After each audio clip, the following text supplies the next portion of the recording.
बातमी रत्नागिरीतून। रत्नागिरीमध्ये सीएनजीचा तुटवडा निर्माण झालेला आहे। महामार्गावरील पंपावर वाहनांच्या लांबच लांब रांगा त्यामुळे लागल्यात।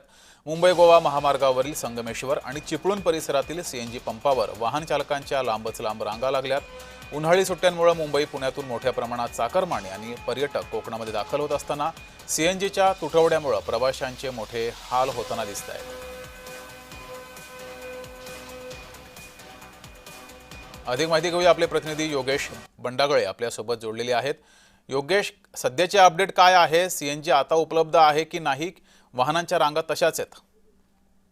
नाही सर, अजूनही मुबलक प्रमाणात जेवढा आवश्यक आहे त्या प्रमाणात सीएनजीचा साठा उपलब्ध झालेला नाही आहे। बरं। त्यामुळे वाहनांच्या ज्या रांगा आहेत 1.5 ते 2 किलोमीटरच्या, त्या आजही तशाच आहेत आणि जे पर्यटक कोकणात आलेले आहेत, चाकरमानी जे आलेले आहेत, त्यांचे मोठे हाल होत आहेत।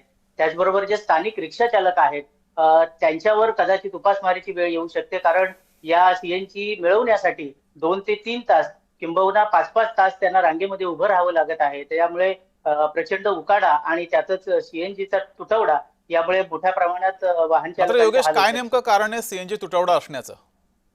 सर, रत्नागिरी जिल्ह्यात संगमेश्वर जवळ डिंगणे म्हणून एक सीएनजीचं सेंटर आहे। हां। तिथून सगळ्या जिल्ह्यात जे सीएनजीचे पंप आहेत तिथे सीएनजीचा पुरवठा केला जातो।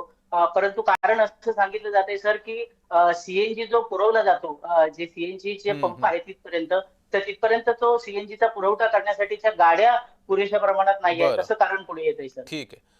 ठीक आहे, तुम्ही असेच जोडलेले राहा।